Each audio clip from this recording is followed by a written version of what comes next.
Izinkan saya untuk membacakan peraturan dan tata tertib yang harus dipatuhi selama acara berlangsung. Yang pertama, peserta diwajibkan untuk mengganti format nama sesuai dengan ketentuan, yaitu nama lengkap underscore NIM untuk mahasiswa Universitas Brawijaya dan nama lengkap underscore instansi untuk mahasiswa luar Universitas Brawijaya. Selama acara berlangsung, peserta diharapkan untuk mengaktifkan kamera dan menggunakan virtual background yang telah disediakan. Peserta juga diwajibkan untuk mematikan fitur mikrofon ketika sedang tidak digunakan. Peserta wajib mengenakan pakaian bebas, sopan dan rapi, atau kemeja berkerah. Peserta yang ingin mengajukan pertanyaan dapat menggunakan fitur raise hand dan menanyakan pertanyaannya secara langsung setelah dipersilahkan. Kemudian peserta wajib mengisi data kehadiran melalui link presensi dengan melampirkan bukti screenshot kegiatan untuk keperluan absensi dan pembuatan e-certificate. E-certificate akan diberikan maksimal 2 minggu setelah kegiatan webinar ini dilaksanakan. E-certificate akan dikirim melalui alamat email yang telah diisikan pada link daftar hadir. Dimohon kepada seluruh peserta untuk memastikan nama dan alamat email yang diisikan sudah benar. Hadirin yang berbahagia, izinkan saya untuk membacakan susunan acara pada sore hari ini. Diawali dengan pembukaan dan pembacaan doa, kemudian akan dilanjutkan dengan rangkaian sambutan. Setelah itu, kita akan menuju ke sesi pemaparan materi dan sesi tanya jawab, yang kemudian akan ditutup dengan sesi doa dan dokumentasi. Baiklah hadirin, untuk mengawali acara pada sore hari ini, marilah kita membaca doa yang akan dipimpin oleh Saudara Zaki Hikmatiar. Kepada Saudara Zaki Hikmatiar, waktu dan layar kami persilahkan.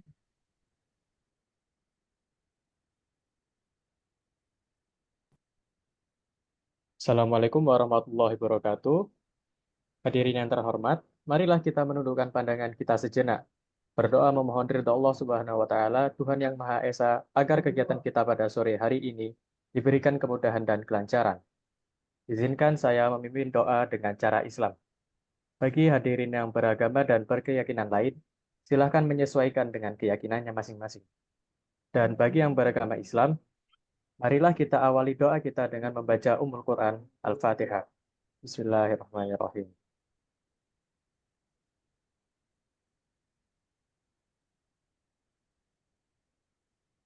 A'udzubillahi minasyaitonirrajim. Bismillahirrahmanirrahim. Hamdan syakirin hamdan na'imin. Hamdan yuafi ni'mahu wa yukafi mazidah.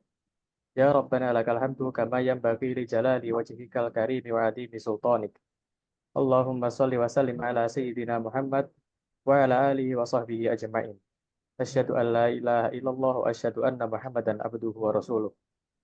Ya Allah ya Tuhan kami, segala puji bagimu atas rahmat dan karunia yang Engkau limpahkan kepada kami.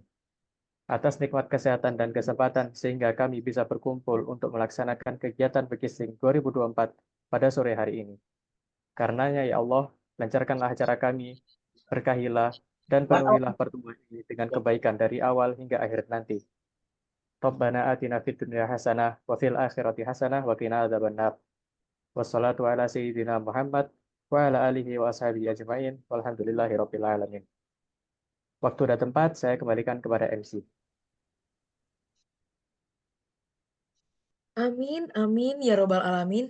Terima kasih kepada Saudara Zaki Hikmatiar. Semoga kita semua yang mendengarkan dapat memperoleh berkah. Kita akan melangkah ke acara selanjutnya, yaitu rangkaian sambutan. Sambutan yang pertama akan disampaikan oleh Ketua Departemen Teknik Sipil Fakultas Teknik Universitas Brawijaya kepada Bapak Insinyur Eko Andi Suryo, STMT PhD. Waktu dan layar kami persilahkan. Baik, terima kasih Mbak MC. Bismillahirrahmanirrahim. Assalamualaikum warahmatullahi wabarakatuh. Selamat sore, salam sejahtera untuk kita semuanya. Pertama-tama mari kita mengucapkan syukur kehadirat Allah Subhanahu wa taala bisa dalam kondisi sehat mengikuti acara ini, acara yang luar biasa, Bekisling 3. Acara yang memang kemudian disetting, terutama sumbangsi terbesar dari para alumni. Di sini hadir juga Mas Rahmat Ramila, Mas Hedi, Bamantia, dan teman-teman alumni yang lain. Terima kasih atas kesediaannya bekerjasama dengan mahasiswa. Dan juga tak lupa mengucapkan terima kasih kepada Bapak Martin Amerigo untuk membawakan sebuah topik yang saat ini sudah menjadi topik yang sangat diminati, yaitu konstruksi berwawasan lingkungan. Semoga mahasiswa semua peserta yang di sini bisa mengambil manfaat sebesar-besarnya dari materi yang nanti disampaikan dan bisa menambah dari kompetensi yang dimiliki oleh mahasiswa. Karena nanti Anda pada saat memasuki dunia kerja akan bertemu dengan berbagai isu dan juga topik-topik baru yang salah satu-satunya jalan untuk bisa menghadapinya adalah dengan meningkatkan kemampuan kita belajar hal-hal yang baru. Dan kemampuan kita belajar hal yang baru itu diperkuat dengan memberikan pondasi-pondasi berupa wawasan-wawasan. Setidaknya kita mengetahui ke arah mana kemudian kita akan belajar. Semoga acara ini akan mendukung ke arah sana dan membuat kita menjadi lebih baik nantinya. Dan mohon maaf apabila ada hal yang kurang berkenan, saya selaku Ketua Departemen Teknik Sipil kepada para hadirin yang hadir di sini, terutama dari alumni dan juga pembicara. Kalau Dan mereka semoga juara acara kalian kan ini yang bangga berjalan dengan lancar. Demikian yang bisa saya sampaikan. Terima kasih dan selamat berwebinar. Semoga mendapatkan ilmu yang bermanfaat. Assalamualaikum warahmatullahi wabarakatuh. Ya udah banyak timbul. Terima kasih kepada Bapak Insinyur Eko Andi Suryo, STMT PhD atas sambutan yang telah diberikan.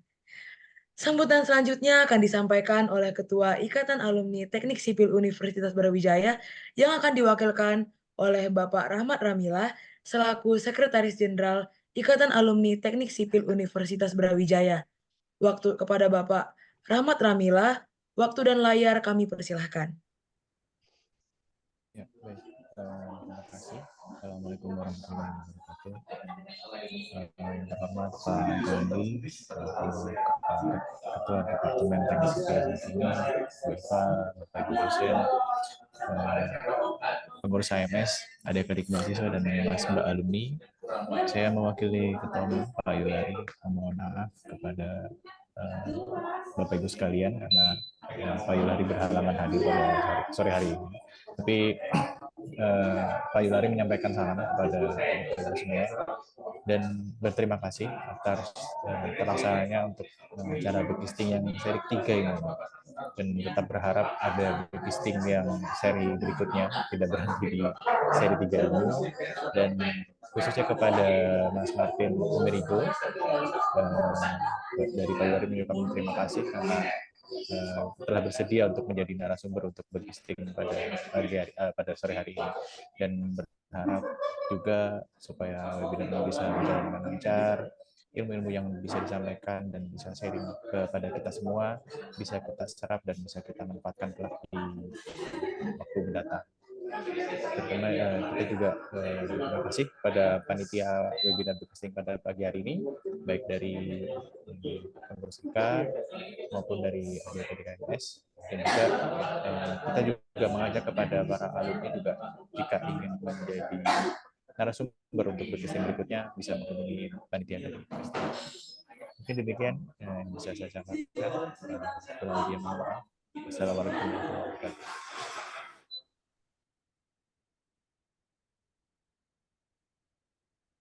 Terima kasih kepada Bapak Rahmat selaku Sekretaris Jenderal Ikatan Alumni Teknik Sipil Universitas Brawijaya atas sambutan yang telah diberikan. Berikut tadi telah kita ikuti bersama rangkaian sambutan. Beranjak ke acara selanjutnya, kita akan memasuki sesi yang paling ditunggu-tunggu, yaitu sesi pemaparan materi. Materi akan dipaparkan oleh Bapak Martin Amerigo ST dan akan dipandu oleh Saudari Ziantika sebagai moderator. Kepada Saudari Ziantika, waktu dan layar kami persilahkan. Baik, terima kasih MC atas kesempatan yang telah diberikan. Assalamualaikum warahmatullahi wabarakatuh. Selamat sore. Perkenalkan, saya Ziantika selaku moderator yang akan memandu jalannya sesi penyampaian materi dan diskusi pada sore hari ini. Sebelum masuk ke sesi penyampaian materi, saya mau sekali lagi kepada seluruh peserta diharapkan dapat menyalakan kamera dan dapat aktif dalam sesi tanya jawab setelah penyampaian materi. Baiklah hadirin, mengingatkan kembali kepada seluruh peserta untuk dapat mematuhi tata tertib Kisting 2024 dengan tema konstruksi berwawasan di yaitu yang pertama asal instansi. Yang kedua, mengaktifkan kamera selama kegiatan berlangsung dan menggunakan virtual background yang telah disediakan. Yang ketiga, mematikan mikrofon ketika sedang tidak di sopan dan rapi atau kemeja berkerah. Dan yang terakhir yaitu mengisi link daftar hadir dengan melampirkan bukti screenshot kegiatan untuk keperluan absensi dan pembuatan e-certificate. Tanpa menunggu lebih lama lagi, kita akan masuk ke sesi penyampaian materi dengan tema konstruksi berwawasan lingkungan yang akan disampaikan oleh Bapak Martin Amerigo ST. Selamat sore Pak Martin, bagaimana kabarnya sore ini Pak? Sore Mas Yan, sehat selalu. Baik, semoga selalu dalam keadaan sehat ya Pak. Siap. Ya. Sebelumnya terima kasih kepada Pak Martin karena telah meluangkan waktunya untuk menyampaikan materi kepada kami semua yang telah hadir pada kesempatan kali ini. Sebelum itu, izinkan saya untuk membacakan CV pemateri, yaitu Bapak Martin Amerigo ST. Bapak Martin merupakan lulusan sarjana teknik sipil di Institut Teknologi Bandung pada tahun 2021. Saat ini, beliau bekerja sebagai project manager di perusahaan Turner & Townsend. Sebelumnya, pada Desember 2021 sama dengan Juni 2022, beliau bekerja sebagai site engineer di Sumitomo Mitsui Construction Company, utama karya joint operation. Pada Juni 2021 sampai dengan Mei 2022, beliau bekerja freelance transporting consulting sebagai survei data koordinator. Pada Maret sampai dengan Agustus 2021, beliau bekerja sebagai project manager di sebuah individual contracting company. Di sini beliau mengerjakan berbagai proyek, diantaranya yaitu pembangunan interior, proyek rumah tinggal, renovasi kafe dan rumah, serta gudang. Nah, tidak hanya pengalaman pekerjaan yang luar biasa dari Bapak Martin ini, di masa perkuliahannya, beliau juga mengikuti magang di perusahaan yang luar biasa pula. Di antaranya yaitu perusahaan Terracon sebagai Geotechnical Engineer Intern dan di PT Putra Dwi Mandiri sebagai Civil Engineer Intern. Wah, luar biasa sekali ya pemateri kita pada sore hari ini, sangat berpengalaman dan memiliki pemahaman yang tinggi akan bidang konstruksi. Maka dari itu, diharapkan kepada seluruh peserta agar dapat menyimak dengan baik ilmu yang berharga yang akan dibawakan oleh Bapak Martin Amerigo. Baiklah, tanpa menunggu lebih lama lagi, marilah kita simak bersama materi yang akan dibawakan oleh Bapak Martin Amerigo. Kepada Pak Martin, waktu dan layar dipersilahkan. Oke, baik. Selamat sore. Mungkin izin nanya dulu sebelum saya mulai. Yang share screen dari panitia atau dari saya sendiri ya? Dari Bapak sendiri tidak mengapa, Pak. Oh ya udah, oke. Oke, baik. Oke, sambil share screen mungkin ya selamat sore Bapak-bapak, Ibu-ibu dan semua peserta dari mahasiswa Teknik Sipil UB. Sejujurnya saya nggak expect ternyata webinar ini seformal ini ya. Saya pikir ini hanya berbagi wawasan diskusi aja antara mungkin praktisi yang ada dengan mahasiswa UB supaya kita sama-sama belajar di sini. Tapi mungkin sebelum saya mulai, saya mau ucapkan terima kasih juga kepada seluruh panitia, khususnya di sini ada juga undangan dari Pak Eko sebagai Ketua Departemen Teknik Sipil dan Sekretaris Jenderal dari Ikatan Alumni UB ya, Pak Rahmat, beserta dosen dan seluruh peserta yang ada di sini. Mungkin saya izin share screen untuk memulai pemaparan webinar hari ini.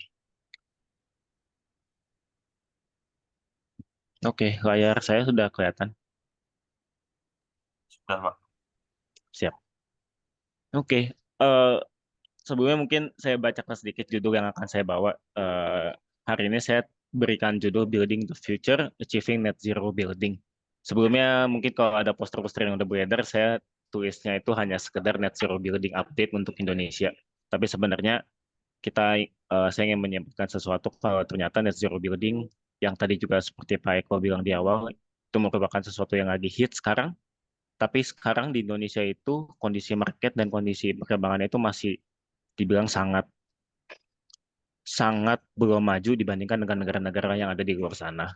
Makanya saya akhirnya mau memberikan coba judul sebagai Building the Future. Ini adalah masa depan yang harus kita achieve, masa depan yang harus kita tuju sebagai target kita, dan semuanya itu harus mulai dari sekarang. Tuh. Mungkin sebelum itu saya juga ingin menyampaikan, nanti kalau ada yang ingin angkat tangan atau ada yang ingin bertanya langsung, dipersilakan. Walaupun nanti terakhir juga ada sesi Q&A ya, supaya lebih interaktif. Oke. Nah, untuk materi yang hari ini saya ingin bawakan, mungkin saya bagi jadi 5. Pertama itu, what is net zero? Apa sih sebenarnya net zero? Saya mungkin secara high level akan memberikan banyak terms-terms yang kalau bisa dibilang sedikit teoritis dan mungkin sesi yang akan ngantuk. Jadi siap-siap aja untuk di bagian sesi yang pertama ini. Tapi selanjutnya saya akan coba bawa terkait advancing net zero building, sebenarnya apa itu net zero building dan perkembangannya, dan apa yang bisa kita lakukan sebagai teknik sipil. Saya akan mencoba mengkorelasikan apa yang udah kita pelajari dengan topik yang baru ini sebenarnya. Jujur pas saya kuliah, saya bukan mahasiswa UB ya sebelumnya, saya kuliah teknik sipil juga sebelumnya di ITB. Kalau pas saya zaman kuliah tuh kayaknya suka banget kalau dengar webinar atau pembicara dari praktisi yang sebenarnya nyambung dengan materi kuliah. Jadi nanti coba akan saya hubung-hubungkan supaya semakin relate lah dengan apa yang udah dipelajari dengan mahasiswa teknik sipil dan bisa eksplor lebih banyak lagi. Untung sekarang masih di bangku kuliah. Kemudian nanti ada embodied carbon assessment. Apa itu embodied carbon assessment? Nanti akan saya jelaskan juga lebih detail. Kemudian nanti coba saya bawakan study case, beberapa yang sudah saya kerjakan dan yang ada di dunia. Dan terakhir adalah job prospect as civil engineer. Nah, mungkin saya sengaja taruh ini di paling terakhir ya. Biasa mahasiswa itu paling suka dengan prospek-prospek saya habis kuliah itu mau apa. Jadi coba untuk tetap bertahan sampai akhir karena mungkin bagian paling terakhir bisa jadi paling menarik buat kalian semua. Oke, saya langsung mulai aja dari pertama. Apa itu sebenarnya net zero? Nah, seperti yang saya bilang mungkin akan ada materi-materi yang nggak menarik lah, tapi saya dari TNT, dari perusahaan saya dan direktur saya ini coba selalu memamerkan ini sebelum kita menjelaskan apa itu net zero building, supaya terms-nya kita start dari hal yang sama. Kita start jangan sampai ada pemahaman yang salah terkait net zero yang ada di dunia ini. Nah, di sini kalimat yang oh ya, saya juga lupa tadi. Mungkin semua PPT-nya saya bawakan dengan bahasa Inggris karena materinya banyak dipersiapkan dengan bahasa Inggris, tapi nanti kalau ada yang bingung boleh ditanya aja. Saya juga coba jelaskan sejelas-jelas mungkin yang saya bisa sampaikan di webinar ini. Nah, mungkin bagian pertama ini saya mau coba pantik sedikit tentang masalah climate change yang ada. Ini kita harus mulai dengan climate change. Climate change ini sebenarnya saya coba umpamakan sebagai sword dari Damocles. Sebenarnya jujur saya juga nggak tahu nih Damocles ini apa, tapi dikasih tahu sama direktur saya kalau ini adalah cerita Romawi. Kalau ini tuh udah pedang yang siap jatuh kapan aja. Pedang yang sebenarnya udah siap menusuk kita semua yang ada masyarakat yang ada di bumi ini dengan masalah lingkungan yang ada. Sebagai tanda awal kalau ternyata ini udah di depan mata loh, permasalahan lingkungan, permasalahan climate change, global warming dan kawan-kawan. Sebagai contoh mungkin saya di Jakarta dan teman-teman semua yang ada di daerahnya masing-masing udah mulai coba merasakan juga kan sebenarnya Jakarta tambah panas, Indonesia tambah panas, dan permasalahan climate yang ada. Jadi ini tuh sebenarnya udah di depan mata dan kita tinggal menunggu ini pedangnya untuk jatuh gitu. Nah, ini sedikit juga fenomena yang sebenarnya bisa dicari aja di internet. Tapi supaya kita berangkat dari hal yang sama, kalau bumi itu semakin panas dari beberapa greenhouse gas rumah kaca yang ada. Oke, bentar, ini lanjut dulu.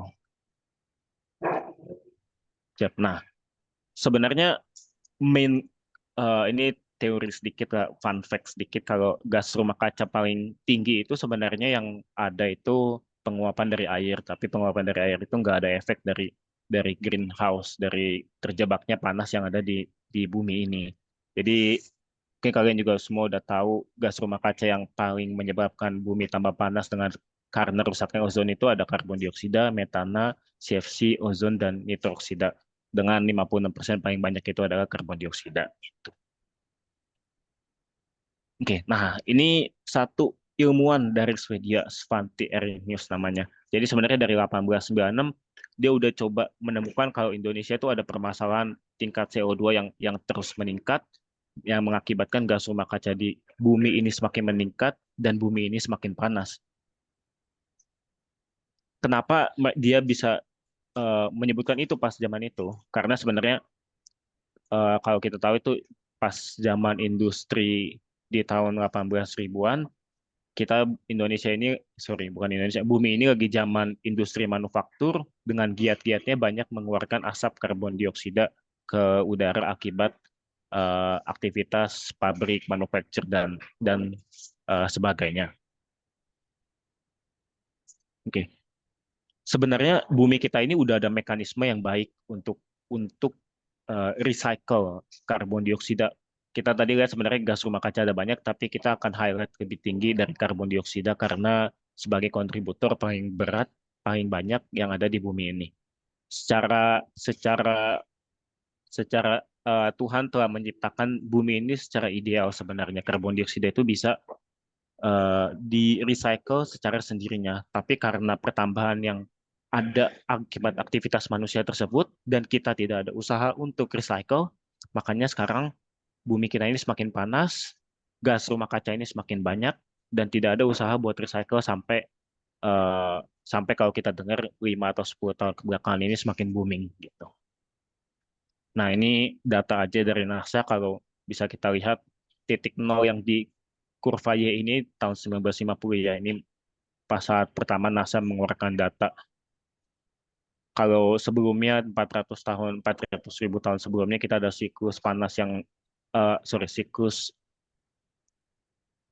siklus banyaknya karbon dioksida yang ada di udara itu, di atmosfer itu normal, naik turun fluktuatif seperti biasa, tapi meningkat secara drastis pada tahun 1950. Nah, ini setelah 1950 sampai tahun 2010, ini data yang mungkin saya kutip dulu, terakhir paling update dapat sampai 2010, itu meningkat kira-kira 2 kali lipat dan makin drastis. Nah, yang perlu kita highlight, yang paling sangat penting ini adalah sampai tahun 2023 itu kita dapat peaknya. Peaknya itu sampai 58 gigaton. Jadi kalau dilihat tahun 2010 ini 49 gigaton, meningkat terus sampai tahun 2023 itu sampai menyentuh 58 gigaton. Nah, di sini yang mau coba saya bawakan, masalah ini nggak cuma berdampak ke ekosistem, masalah ini juga berdampak ke sosial. Kita lihat bumi tambah panas, mungkin tadi juga saya udah beberapa kali kutip sedikit. Ini berdampak langsung ke manusianya itu sendiri, bukan ke lingkungannya sendiri. Oleh karena itu sebenarnya kita harus start action untuk menyadari permasalahan yang ada dan kita coba berkontribusi untuk bisa mereduksi jumlah karbon dioksida yang ada di bumi ini dari sektor manapun, dari pekerjaan kita apapun itu. Nah, jadi sebenarnya apa sih net zero itu? Net zero itu adalah ketika kita balance, ketika kita produksi net greenhouse gases, atau mungkin nanti kita akan highlight lebih details terkait karbon dioksida secara spesifik, apa yang kita hasilkan dari aktivitas kita, apapun itu, harus kita remove secara sadar dari atmosfer. Oleh karena itu, akhirnya kita bisa achieve dari terminologi net zero tersebut. Net zero itu kan artinya equal dengan zero. Jadi apa yang kita keluarkan ke udara harus kita ambil kembali supaya udara tetap supaya udara memiliki kadar karbon dioksida yang sebenarnya lebih tetap, kita nggak ada impact secara langsung ke atmosfer. Nah, ini ada di bagian kanan bawah itu ilustrasi kalau misalkan keran ini kita menghasilkan greenhouse gas, si baknya itu adalah atmosfer, kita harus secara sadar melobangi bak tersebut supaya kita mengeluarkan dengan jumlah yang sama dengan apa yang kita masukkan ke bak tersebut. Itu baru bisa kita sebut sebagai net zero. Gitu. Nah, dengan target Paris Agreement, jadi ada agreement global lah dari dunia, dan banyak semua negara itu ikut tanda tangan, termasuk Indonesia.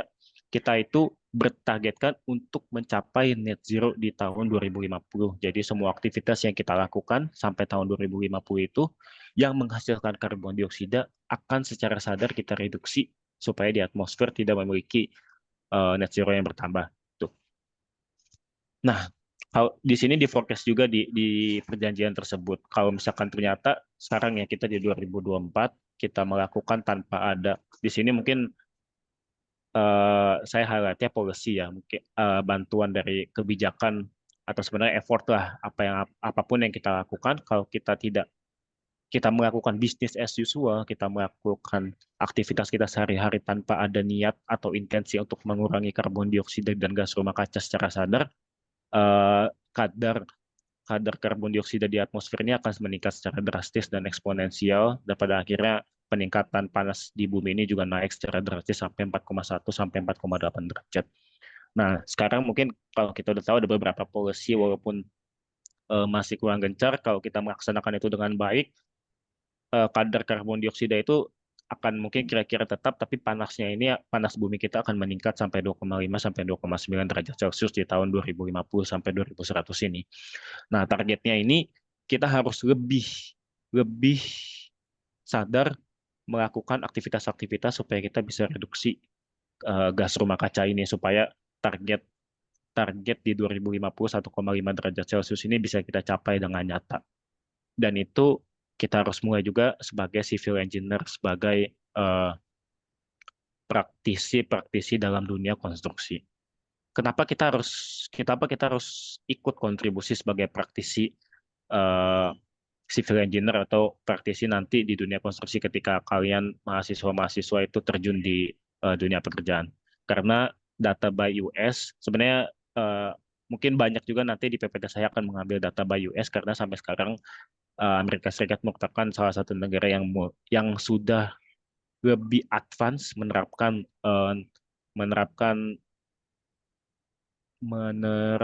inisiatif untuk bisa mengupayakan net zero building ini. Itu. Nah, data dari US ini 31% gas rumah kaca yang kita hasilkan secara global itu berasal dari bangunan. Jadi 30% dari industri, manufaktur dan kawan-kawan, 27% dari transportasi, dan 11% itu dari agriculture. Oleh karena itu sebenarnya bangunan dan proses konstruksi ini merupakan salah satu sektor yang penting, di mana kita sebagai civil engineer bersinggungan langsung banget nih dengan bangunan, kita yang bangun, kita yang desain. Ya, oke, gitu. Terus, sorry. Nah, dari 31% bangunan itu, nanti dibagi lagi nih ada 11% karbon dioksida yang dihasilkan itu dari materialnya itu sendiri. 30% itu industri. Kenapa ada industri lagi? Karena kalau kita bikin material itu kan nanti ada proses industrinya. Jadi karbon-karbon yang dihasilkan ketika proses pembuatan material itu 30%-nya dari sisi industri, 23% dari transport. Kalau kita tahu kan kita bikin proyek itu nggak barangnya tiba-tiba nyampe, kita harus ada transportasi yang dikirim dari pabrik ke site, atau dari pabrik ke vendor ke subkontraktor, terus baru akhirnya ke site. Jadi transportasi itu juga dihitung. Kemudian ada building operation 28%, ketika bangunan kita sudah jadi, ada operasi yang dilakukan, ada penggunaan listrik, air, dan AC itu juga berkontribusi terhadap gas rumah kaca. Kemudian 9%-nya adalah sisa yang lain. Jadi dari sini kita mulai sadar sebenarnya bangunan konstruksi itu salah satu yang berkontribusi besar juga ke gas rumah kaca yang ada di dunia. Oleh karena itu kita harus coba take action nih dari sekarang. Kita juga harus menyadari permasalahan yang ada. Kalau enggak, kita nggak bisa mencapai nanti di 2050 target global ini supaya bisa reduction pertumbuhan panasnya itu hanya sampai 1,5 derajat Celcius. Tuh. Nah, mungkin itu buat teori dasarnya sedikit. Sekarang kita masuk ke yang lebih praktikal. Nah, sebenarnya advancing net zero building. Jadi ini juga dari World Green Building Council, asosiasi lah atau himpunan dari green building satu dunia. Kita itu menargetkan supaya bisa berkontribusi secara langsung di tahun 2030 semua bangunan yang baru itu harus net zero carbon. Kemudian di tahun 2050 semua bangunan yang udah ada, jadi nggak cuma yang baru ya. Anggapannya sekarang kan di Jakarta ada beberapa bangunan bangun, mungkin di sekitar kalian juga ada beberapa bangunan yang udah kebangun. Bangunan itu harus bisa diidentifikasi di tahun 2050 menghasilkan berapa karbon dan bisa kita reduce juga supaya bangunan itu bisa dicap sebagai bangunan net zero building. Nah, caranya gimana sih? Sebenarnya ini target ini termasuk ambisius sangat karena bahkan di Indonesia penerapan net zero pun masih sangat minim. Tapi coba kita pegang target ini sebagai target global bersama terlebih dahulu. Gitu. Nah, yang mau saya bawakan sedikit di sini dengan target yang ambisius itu bisa kita lihat sebagai tantangan. Tapi di saat bersama itu juga bisa kita lihat sebagai suatu peluang. Peluang untuk menghasilkan pekerjaan, penerapan teknologi yang lebih masif dibandingkan kita bangun dengan bangunan yang biasa. Di sini sebenarnya karena kalau saya lihat praktisi-praktisi yang ada net zero building yang ada di Indonesia juga masih sangat minim. Sedangkan marketnya itu sangat besar ada di Indonesia. Bisa kita bayangkan, semua bangunan baru itu harus net zero building. Di tahun 2050, semua bangunan yang ada itu harus net zero building. Sedangkan ekspor di Indonesia masih sangat minim. Karena itu nanti bisa kita bayangkan di sampai tahun 2030 sampai tahun 2050 semua praktisi-praktisi green building dan net zero building itu pasti dicari-cari di Indonesia. Jadi ayo kita mulai pelajari supaya kita benar-benar bisa impact. Jadi bukan hanya bisa dibilang ini impact-nya ke lingkungan aja nih, tapi enggak, ini nyata loh, peluang usahanya itu juga ada, peluang kerjanya itu juga besar di depan mata. Jadi nggak ada salahnya kita mulai belajar dari sekarang karena targetnya juga sudah jelas dari tahun 2030 sampai tahun 2050 ini gitu. Nah, ini mungkin sekilas saja di samping beberapa data yang mendukung lah kalau ternyata market konstruksi dan green building ini masih sangat besar di Indonesia. Bisa dilihat 80% bangunan yang ada di tahun 2010 masih ada saat itu. Jadi PR kita tuh 80% bangunan yang kita lihat itu harus kita sertifikasi sebagai net zero, harus kita assess itu sebagai net zero building. Terus 39% ini tadi mungkin udah dibahas. Kemudian di tahun 2060 bangunan baru itu akan di-forecast 2 kali lipat. Jadi kalau misalkan kita lihat sekarang kita ada bangunan di tahun 2060 itu kita akan bangun dengan jumlah yang sama dan itu masih sangat sangat banyak jadi potensi konstruksi yang ada di dunia ini. Tuh.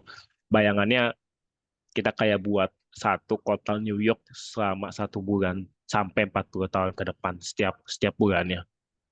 Jadi PR kita akan sangat banyak dan pengetahuan terkait net zero building ini masih sangat sedikit, makanya ayo kita inisiasi dari sekarang. Oke, nah sekarang status kita di mana sih? Dari tadi mungkin saya sering bilang kita masih kurang nih penerapannya segala macam. Nah, di sini ada pathway atau roadmap yang bagus dari USGBC, jadi Green Building Council-nya di Amerika Serikat. Saya akan banyak ngambil grafik-grafik juga lah dari USGBC karena mereka lengkap banget, nanti bisa dicari juga di internet atau habis ini saya share juga dokumennya. Nah, mereka berbagi sebagai 1, 2, 3, 4, 5, 6, 7, 8, 9. Nah, 9 fase menuju net zero. Penerapan net zero yang sempurna gitu ya. Jadi pertama ini kita initial sense kalau ternyata net zero itu penting. Non-hotspot itu kita mendeteksi sebenarnya bagian mana prioritas-prioritas yang bisa kita lakukan secara maksimal supaya mereduce net zero dengan lebih optimal. Mungkin tadi chart-chart yang sudah saya sampaikan sebelumnya 31% bangunan itu tuh kita ada di situ. Kita tahu pentingnya dan apa yang harus kita lakukan gitu. Jadi baru sekedar tahu nih di bawah. Kemudian di tahap ketiga itu kita isi atau doable actions, kita bisa bayangin apa aja yang bisa kita lakukan, kita roadmap sebenarnya cara supaya mencapai net zero-nya itu apa gitu. Jadi di sini tahap ketiga supaya kita tahu apa yang action apa yang kita butuhkan untuk bisa achieve net zero tersebut. Nah, di bagian keempat ini advanced tools. Jadi teknologi dikembangkan lebih sempurna, knowledge dikembangkan lebih sempurna, kita buat digitalisasi supaya penerapan net zero-nya itu nanti lebih cepat. Nah, kalau di USGBIS itu kita bilang kita masih di sini nih, kita masih mencari-cari sebenarnya tools yang lebih baik, tools yang paling sempurna supaya kita bisa lanjut ke step selanjutnya, standar ini standarisasi. Jadi sebenarnya boleh saya akui presentasi yang akan saya bawakan nanti ke depannya itu belum ada terstandarisasinya dengan sempurna. Tapi dengan proses diskusi kita ini, kita bisa semakin matang supaya nanti ketika standarnya ada kita siap loh penerapannya gitu. Nah, next step selanjutnya itu mandatory reporting. Jadi setiap bangunan yang ada dipaksa dengan regulasi supaya kita bisa report semuanya. Kemudian mandatory limits, kemudian reduce limits, itu memastikan beneran semua bangunan karbon yang dihasilkan dari sebuah bangunan itu beneran terreduce dan akhirnya carbon storing. Mungkin carbon storing nggak akan kita bahas secara detail di sini. Itu ilmu yang udah sangat advance, kita bisa bahas di sesi terpisah lah ya. Nah, mungkin bayangin sedikit lagi. Di US ini advanced tools, jadi mereka lagi godok beberapa metodologi yang bagus. Kita tuh sebenarnya ada di mana sih? Dengan webinar ini kita secara sadar info kalau kita masih di non hotspots nih. Nah, dan secara jujur di Indonesia juga kita masih di tahap ini. Kita masih kurang banget diskusi dari pemerintah, dari praktisi, dari akademisi. Jujur di ITB pas saya belajar dulu saya nggak pernah nyentuh ini sama sekali.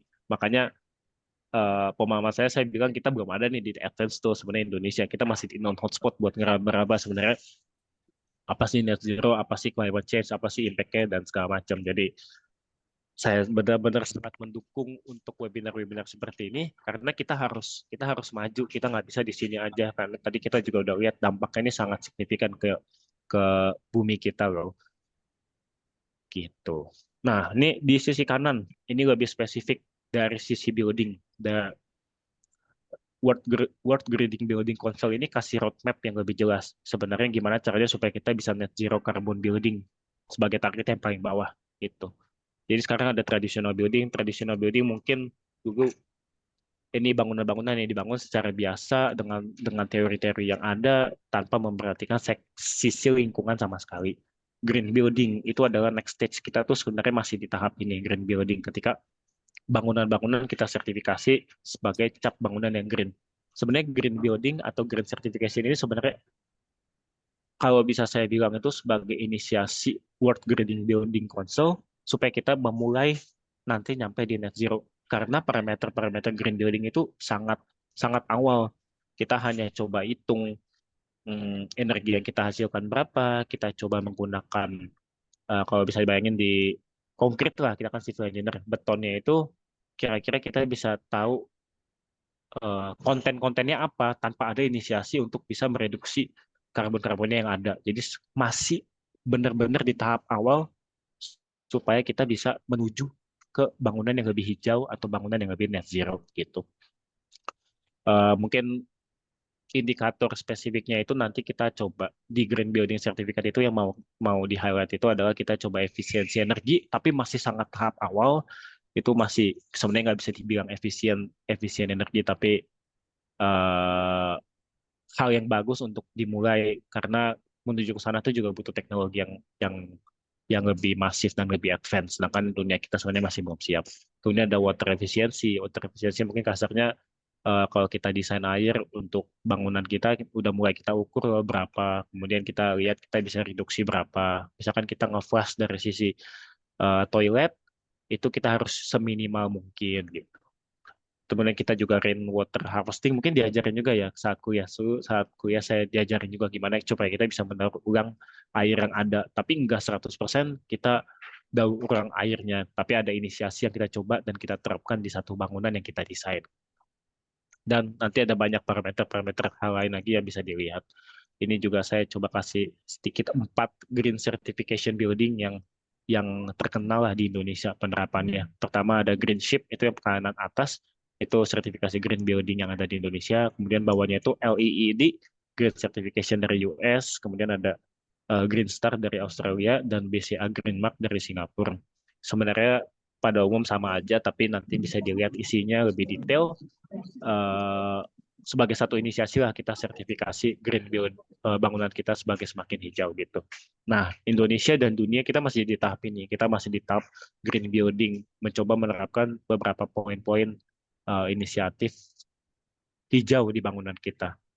Kita belum menyentuh high performance building. High performance building itu adalah ketika bangunan kita bisa kita ukur semuanya secara digital supaya nanti kita bisa tahu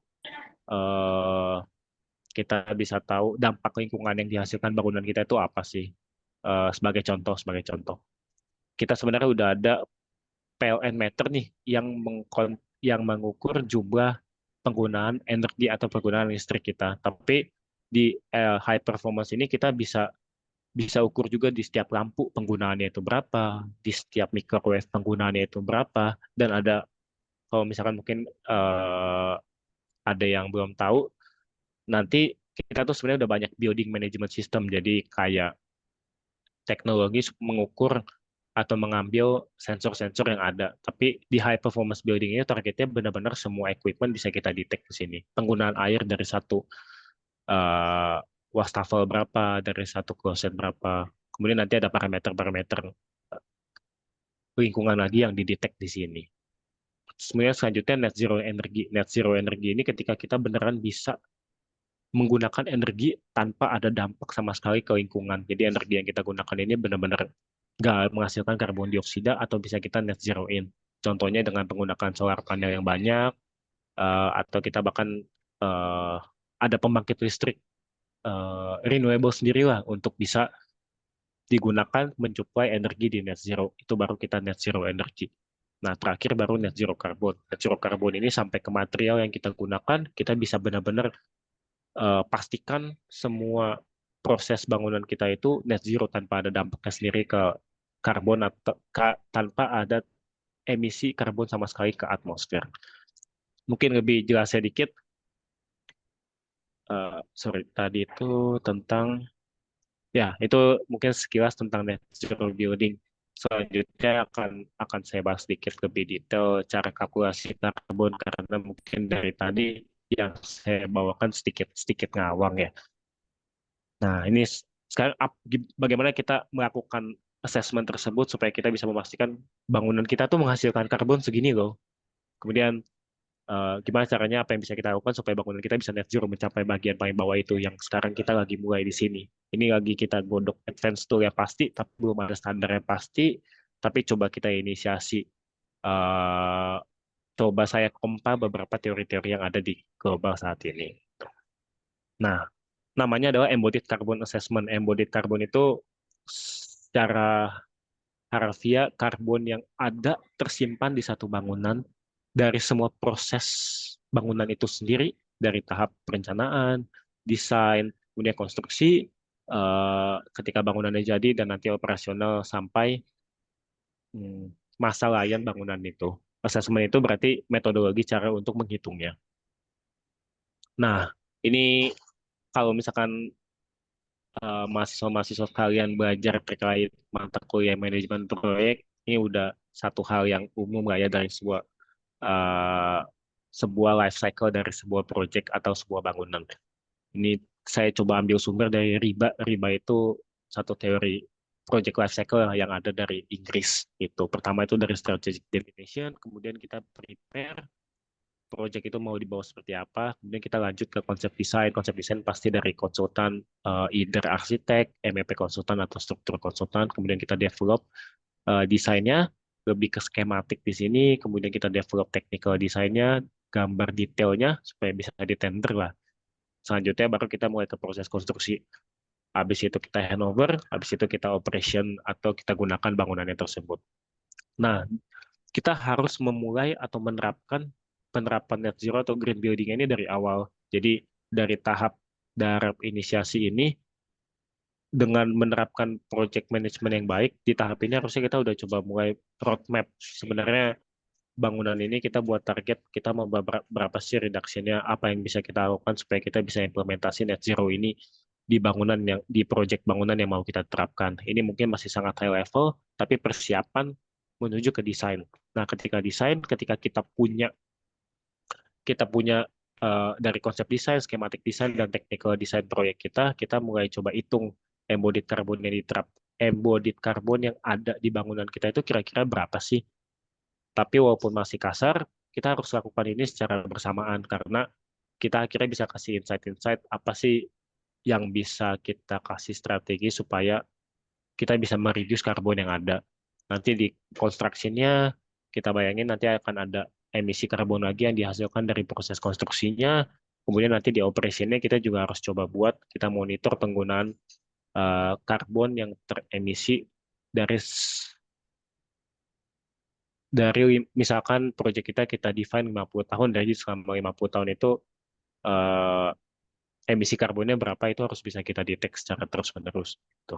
Nah, ini gambaran besar yang belum sempurna seperti yang tadi saya bayangkan, tapi ketika kita bisa mulai membuat satu insight lebih menyeluruh dari awal, nanti akan ada benefit-benefit yang bisa kita rasakan supaya kita beneran bisa achieve, kita bisa implementasi net zero building kita beneran loh di project kita itu sendiri. Jadi semuanya itu harus dimulai dari tahap awal. Nggak bisa kita mulai dari tahap desain doang, nggak bisa kita mulai dari tahap construction-nya doang. Seperti itu. Nah, kenapa juga kita harus mulai dari tahap awal? Ini di bawah salah satu data ketika kita mau menerapkan net zero building di Indonesia, kita mau kurangin karbon emisi kita di satu bangunan, akan ada peningkatan biaya yang lebih meningkat. Dan itu pasti sangat tidak disukai sebagai owner atau pemilik bangunan. Kenapa saya mau menerapkan bangunan kita sebagai bangunan yang green atau net zero, tapi kok saya harus bayar lebih gitu. Nah, salah satu strateginya itu kita harus coba persiapkan dari awal supaya either ownernya menyiapkan budget atau kita bisa sebagai konsultan kita bisa memberikan insight-insight untuk bisa mereduce karbon, dan di saat bersamaan kita juga bisa mereduce cost-nya atau mereduce biaya dari sebuah bangunan itu sendiri. Gitu. Nanti detailnya akan saya jelaskan di selanjutnya, tapi bayangannya tahap pemahaman untuk mencoba menerapkan green atau net zero itu harus dimulai dari awal, dan kita harus bisa mengerti siklus manajemen proyek secara menyeluruh. Nggak bisa dari tahap desain doang, nggak bisa di tahap konstruksinya doang. Gitu. Nah, ini satu framework untuk kita menghitung embodied carbon. Jadi ini dari BSEN itu kayak SNI-nya global lah ya. Jadi kalau misalkan kita lihat karbon itu di sebuah proyek konstruksi itu dihasilkan dari tahap produk. Jadi dibagi A1, A2, A3. Jadi di tahap produk materialnya itu sendiri ada karbon yang tersimpan di dalamnya. Kemudian dari transportasi produknya itu ada karbon yang dihasilkan. Kemudian dari sisi manufakturnya ada karbon yang dihasilkan juga. Jadi semua proses untuk menghasilkan produk yang akan kita gunakan pada saat konstruksi itu ada banyak karbon yang tersimpan dan dihasilkan ke langit. Oleh karena itu semua tahapan ini harus kita hitung gimana caranya, karena material tersebut akan kita gunakan di proyek kita gitu. Setelah itu kita masuk ke construction stage. Ini framework. Jadi setelah kita lihat produknya itu sendiri, beberapa karbon yang dihasilkan, ketika barangnya kita kirim ke site, nanti di tahap construction kita akan menghasilkan banyak karbon lagi. Jadi dari proses transportasinya itu didefine sebagai proses yang A4. Kemudian saat kita construction, saat instalasi material-material yang ada di proyek kita, itu akan menghasilkan beberapa karbon lagi. Misalkan ketika kita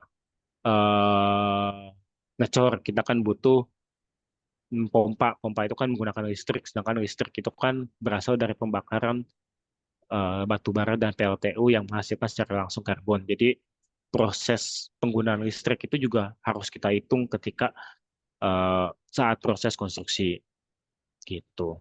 Ada lagi nggak ya contoh yang lain? Ya mungkin major mostly ketika di construction itu penggunaan listrik sih. Karena nggak ada secara langsung kita di konstruksi kita emit karbon langsung ke langit di saat konstruksi. Kita pasti banyak menggunakan listrik gitu. Nah, terms-nya yang ada yang biasa kita gunakan itu ada macam-macam. Oh, sorry. Ketika kita menghitung sebuah bangunan berapa karbon yang dihasilkan, itu bisa kita klasifikasikan apakah kita mau hitung di product stage-nya aja, atau di construction stage-nya aja, atau di use stage-nya aja. Jadi karena kadang data-data yang ada itu belum data-data yang ada sekarang itu belum bisa mendukung buat kita hitung secara keseluruhan.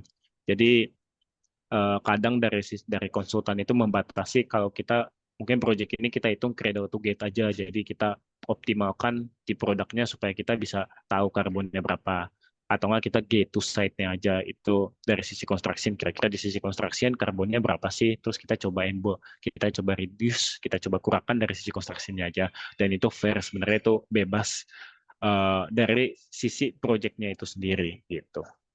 Atau kita mau coba dari produk sampai konstruksi ini aja, biasa itu cradle to site atau sering disebut upfront, dan itu yang paling banyak kita terapkan sih sekarang. Project tuh masih di tahap construction, baru bisa kita estimasi dengan lebih spesifik atau lebih jelas karbon yang kita hasilkan itu sebenarnya berapa. Tuh. Nanti kalau misalkan mau lebih next step, kita bisa hitung cradle to grave atau WLCA. Jadi kita coba hitung karbon yang dihasilkan ketika bangunan itu udah jadi dan dioperasikan. Oke, ketika B1 use itu dari bangunan itu digunakan, ada karbon yang di-emit. Kalau maintenance itu mungkin ketika kita ganti spare part-nya, itu kan ada kita ganti produk, jadi kita ada karbon lagi yang dihasilkan saat maintenance, itu juga harus dihitung. Kemudian repair, kita perbaiki, kita menggunakan mesin, itu listriknya juga harus kita hitung. Karena banyak hal yang sangat detail, jadi global itu sebenarnya belum siap untuk bisa mendukung ketersediaan semua data. Ketika kita menggunakan listrik kan kita harus ngecek juga di di power plant-nya itu menghasilkan karbon berapa.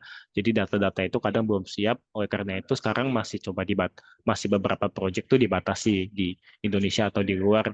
Kita hitung karbonnya hanya cradle to site aja loh, atau di upfront-nya aja, dan itu sah-sah aja.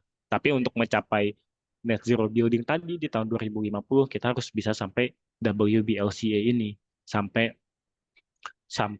semua demolition kan termasuk sebuah aktivitas konstruksi ya, atau aktivitas bisnis atau aktivitas manusia yang dilakukan di bumi ini, harus bisa kita hitung berapa karbon yang dihasilkan gitu.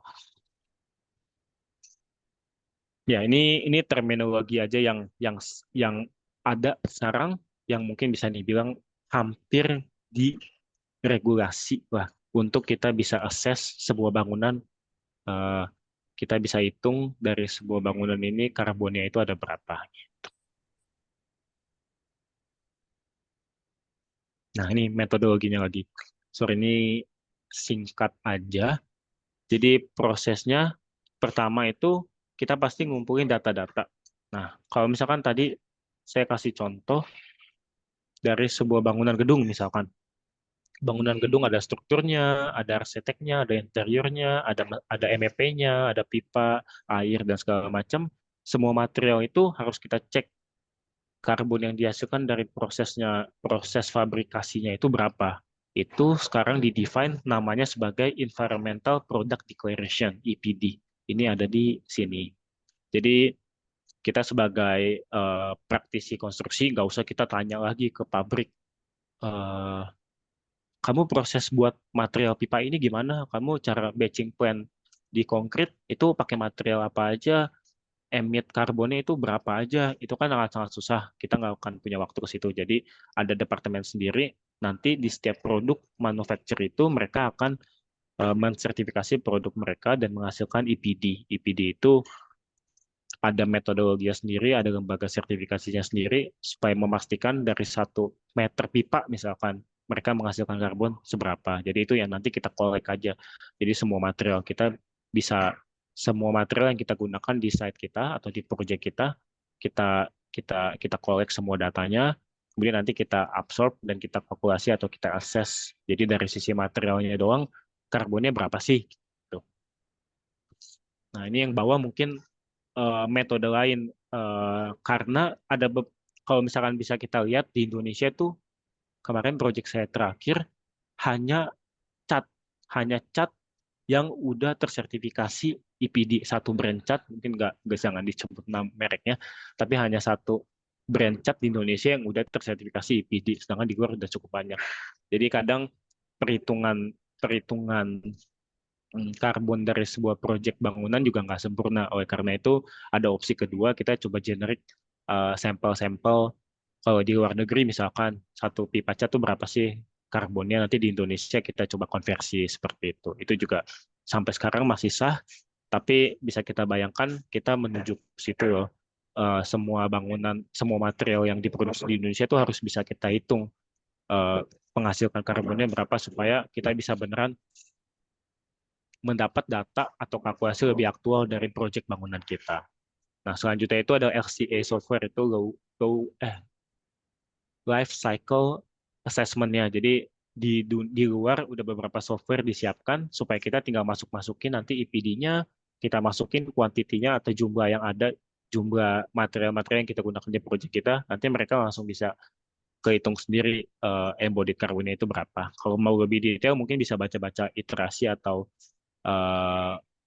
paper-paper lah yang ada, tapi untuk memudahkan lembaga-lembaga di global udah coba menyediakan kalkulator atau software supaya bisa lebih memudahkan kita hitung embodied carbon dari sebuah proyek. Tuh.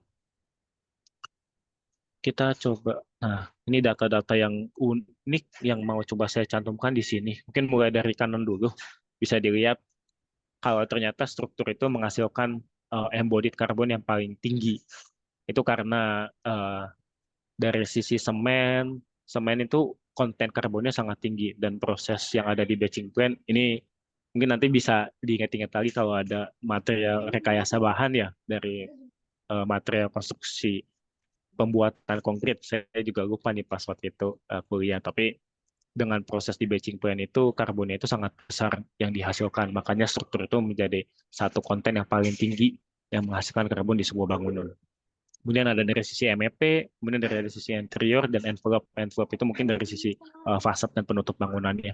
Tapi kalau dilihat di nol itu mungkin di tahap konstruksi pertama struktur itu paling tinggi. Tapi secara periode tahun semakin tua bangunannya, MEP itu akan menghasilkan MEP dan interior itu akan menghasilkan karbon yang meningkat. Kenapa? Karena mesin atau pipa atau equipment mekanikal itu kan harus kita ganti secara berkala. Makanya itu harus kita pertimbangkan ketika mereka replace, mereka akan tambah-tambah terus. Gitu. Gua masih ada berapa waktu ya? Oh, belum. Oke. Nah, ini sebagai insight aja dari ketika kita hitung karbon, kira-kira materialnya itu yang menghasilkan paling banyak itu material apa? Gitu. Nah, turun ke bawah, mungkin sebelum ke kiri kita coba turun kanan bawah, product stage. Jadi kalau misalkan kita hitung tadi, ya kalau kita cuma ambil upfront nih ya, hitung A1 sampai A5, product stage itu kira-kira 50-85% yang menghasilkan karbon paling besar dibandingkan construction. Makanya construction itu sebenarnya proses konstruksi itu menghasilkan karbon yang cukup sedikit dan nggak cukup banyak lah dibandingkan materialnya itu sendiri yang akan kita gunakan. Tapi belum ada data yang valid ketika di sisi operation. Harusnya di sisi operation nanti presentasinya lebih besar lah, karena kita kan gunakan listrik lebih banyak, kita gunakan air lebih banyak, kemudian tadi ada replacement material lebih banyak, jadi nanti bisa di-collect lagi datanya nih. Bisa sebagai jadi bayangan lagi sebenarnya persentase karbon di kalau WLCA ini kalau satu siklus yang lebih komplit itu berapa gitu. Tapi seperti yang tadi saya bilang, di praktisi Indonesia, praktisi global itu perhitungan itu masih lebih banyak itu sampai sisi upfront aja, dari sisi construction aja gitu. Nah, ini zoom dikit. Oke, ini highlight aja dari si USGBC juga, mereka kasih bayangan kalau ternyata high embodied carbon dari sisi product stage, kalau misalkan low operational carbon, kita coba buat strategi operasional kecil, itu tetap menghasilkan emisi yang besar loh. Kalau kita fokus ke produknya doang, tapi kita operasionalnya tinggi, itu juga tetap emisi. Jadi kalau bisa kita fokus di semuanya. Walaupun sekarang kita masih di fase, sorry, ya, tadi saya. Walaupun sebenarnya kita masih di fase pengetahuan kita di bagian ini, tapi kita nanti nggak boleh melupakan di bagian operasinya juga. Gitu. Ini poin dari USGBC seperti itu. Nah, strateginya gimana caranya supaya kita bisa reduce karbon atau mengurangi embodied carbon dari sebuah project. Pertama pasti reuse. Udah bisa dibayangkan kalau kita pakai material yang ada, itu sebagai net zero tadi. Jadi kita nggak ada penambahan yang nyata di bangunan kita. Ya udah, karbonnya berarti segitu-segitu aja. Makanya strategi yang sering ditingkatkan paling banyak untuk sebuah bangunan itu pasti reuse, kalau bisa kita gunakan lagi. Apalagi kalau kita mungkin civil engineer itu struktur ya. Struktur bangunan tuh pasti nanti banyak orang bilang supaya lebih low impact ke environment, kita harus keep strukturnya. Karena tadi bisa kita lihat konkret itu kan sebagai satu kontributor yang paling besar ketika di tahap awal untuk karbon. Oleh karena itu kalau bisa ya jangan kita rombak strukturnya kalau kita mau renov bangunan. Kalau kita ternyata ada proyek renov bangunan gitu. Jadi nggak cuma material yang ada di interior, tapi dari sisi strukturnya pun juga kita kalau bisa harus kita reuse. Nah, ini ada yang next strategi lain seperti right size itu mostly sebenarnya kayak kita tetap gunakan bangunannya yang ada, tapi kita optimize building size by using space more intensively, minimizing excess impact ya. Jadi kita optimize bangunannya. Jadi ketika kita ada desain awal, kita mau renov misalkan sebuah project, kita jangan nambah lebih banyak, tapi kita redesign. Jadi ada inisiasi buat redesign. Di materialize itu dikurangin penggunaan materialnya. Jadi dengan desain yang expose, itu kan kita mengurangi interior yang ada. Jadi semakin minim material yang kita gunakan di desain kita, ya semakin minim juga karbon yang kita hasilkan. Itu opsi nomor 3 yang mau coba dibahas. Nah, carbon storing material ini nggak coba saya bahas secara detail karena ilmunya masih sangat advance. Kemudian produk substitution ini, itu ya kita substitute aja dengan produk yang lebih low impact terhadap environment. Nanti ada contoh-contohnya di belakang. Kemudian ada sourcing material, itu kita pilih material yang lebih lokal. Kalau tadi kita ingat, mungkin saya balik sedikit.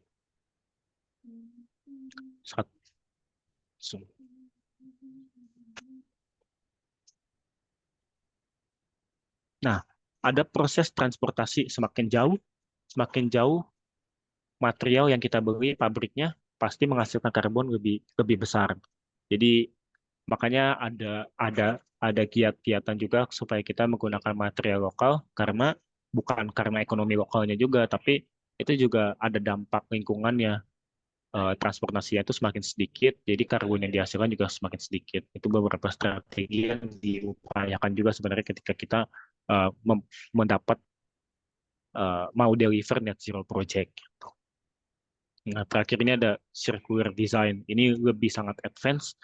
Nanti bisa kita bacalah lebih lanjut. Tapi poinnya, semua barang itu akan kita coba, sebuah barang atau sebuah material di proyek konstruksi itu kalau bisa kita hasilkan dan kita gunakan lagi di proyek itu sendiri. Kalau bisa jangan sampai ada yang keluar gitu. Jadi lebih optimal, banyak reuse, recycle, dan design for disassembly. Satu contoh yang menarik dari circular design itu, strategi circular design itu adalah penggunaan modular. Kita mungkin udah adalah tersinggung juga modular design atau modular design struktur atau apapun, tapi modular itu sangat membantu di praktisinya ketika kita buat bagian ini. Dengan kalau kita demolish dengan baik, kita bisa pakai lagi di project-project lainnya atau bahkan di area project tapi di bagian-bagian lainnya. Jadi nggak ada demolition atau penghancur material yang akhirnya kita buang, tapi kita meningkatkan proses recycle atau penggunaan sebuah material dalam sebuah proyek konstruksi. Gitu. Nah, ini strategi yang bisa kita inisiasikan kalau kita mendapat sebuah proyek dan mau kita optimize, kita mengurangi dampak embodied carbon atau dampak ke lingkungannya. Tuh. Nah, ini salah satu contoh tadi yang product substitution. Jadi sekarang ada beberapa teknologi-teknologi material yang sudah rendah karbon lah. Jadi kayak ada semen yang disubstitut, mungkin lomba-lomba beton ramah lingkungan banyak ya. Nanti ada banyak yang lebih ahli di sini. Mungkin saya juga kurang jago nih di sini, tapi ini sekilas saja dengan teknologi sekarang tuh udah mulai lebih maju loh supaya kita bisa reduce karbon dari sisi materialnya. Dari penggunaan konkret kita coba menggunakan biosemen, nggak menggunakan semen yang tradisional, terus agregatnya juga diganti yang lebih rendah karbon. Kemudian ini rem art komponen ini menarik nih, beberapa project saya juga saya wajibkan gitu. Untuk mendapat green certification, kita menggunakan material timbunan ya, material yang ada dari bangunan itu sendiri. Kalau bisa kita nggak masukkan atau beli lagi dari luar. Terus fabrikasi rebar automasi ini sebenarnya mengurangi proses di pabriknya gitu. Lightweight steer gate ini penggunaan material steel yang dikurangi supaya ya di tahap produk tadi besinya itu semakin kurang, pasti karbonnya juga semakin kurang gitu. Ini ada elektrosis teknologi ini di fase prosesnya sih, karena saya kurang paham nih detail gimana cara buat baja, tapi elektrolisis ini bisa mengurangi rilisnya CO2 ketika tahap fabrikasi baja-baja atau besi di pabrik. Oke, nah sedikit insight untuk regulation benchmark.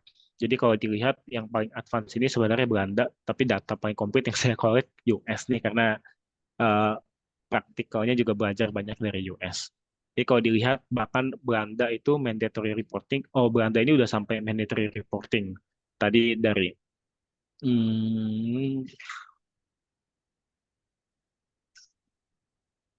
nah dari sini, dari roadmap yang di state sebelumnya itu Belanda ini udah paling advance. Kemudian US ini kita tahun 2025 udah mulai mencoba atau memaksa semua bangunan itu dihitung penggunaan karbonnya itu berapa. Kemudian ada nanti dari Kanada, France, Denmark, dan Sweden, dan forecast sampai tahun 2030.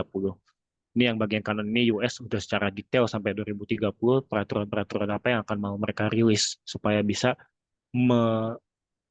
memformalisir semua peraturan untuk menghitung karbon dan nanti bisa kita upayakan buat reduction.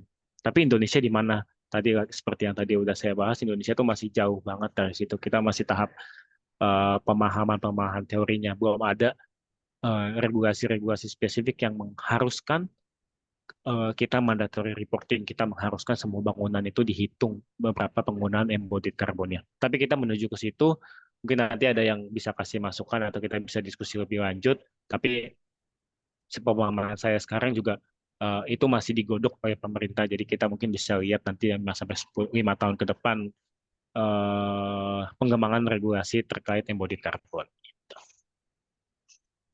Oke, mungkin masuk ke study case. Ini salah satu proyek kecil yang bisa saya share. Beberapa proyek lainnya mungkin masih konfidensial. Ini yang saya lakukan untuk sebuah proyek kantor, simple, nggak ada strukturnya. Mohon maaf karena civil engineer kan banyak kan struktur ya kalau di bangunan ya. Either pondasi atau struktur, ini hanya renovasi dari sisi kantor. Jadi proyek saya sebelumnya ya saya hitung berapa karbonnya, kita lihat impact paling banyak apa, dan kalau bisa kita cari strateginya yang bisa kita lakukan. Kita tadi reuse kah aluminiumnya, ini mungkin mostly karbon yang dihasilkan paling banyak itu dari sisi aluminium frame, kemudian ada dari sisi HPL atau dari sisi furniture, kemudian karpet. Ya kita coba kalau ada material yang bisa kita reuse. Kalau misalkan bisa kita cari substitusi materialnya supaya low karbon, kita coba juga gitu. Nah, ini model diagram yang paling umum digunakan. Jadi baseline itu kan kita hitung sebenarnya embodied carbon kira-kira dari satu proyek kita berapa. Terus ini ada beberapa strategi yang kita lihat sebenarnya kita bisa reduce berapa persen. Pada akhirnya kita coba propose nanti ke owner gitu. Berapa sih target reduction yang mau kita buat dari project ini. Tuh, sebelumnya saya coba target ini sebenarnya 40%, tapi ada beberapa strategi-strategi yang kira digunakan. Tuh. Tapi secara kasar sebenarnya 40% ini termasuk ambisius. Kalau dilihat dari USGBC, 5% pengurangan embodied carbon aja kita bisa mengurangi 7,6 kali pembakaran liar dari hutan yang ada sekarang. Di yang mau coba saya sampaikan, pengurangan berapa persen itu sesuatu hal yang bisa kita sampingkan karena itu emang berdampak, udah dipastikan berdampak, tapi inisiasi untuk memulai perhitungan dan inisiasi untuk bisa mengurangi penggunaan karbon itu yang penting di saat sekarang. Itu. Di tahap bawah kanan, mungkin ini sedikit, di global itu udah mulai collect data. Saya ambil contoh di United Kingdom, kira-kira kasaran dikit, ketika proyek ini sebuah proyek yang hijau, karbonnya itu 460 kg karbon per meter square. Dan nanti ketika sebuah proyek karbonnya tinggi itu, kasarannya kira-kira 910 karbon kilogram per meter square. Sorry. Oke, waktu 5 menit lagi ya. Ya, mungkin singkat dikit, ini harusnya tinggal 3 slide lagi sih. Tadi yang ada di slide awal saya sempat kutip kalau sekarang tuh beberapa praktisi proyek konstruksi itu lumayan skeptis karena dibuktikan kalau penggunaan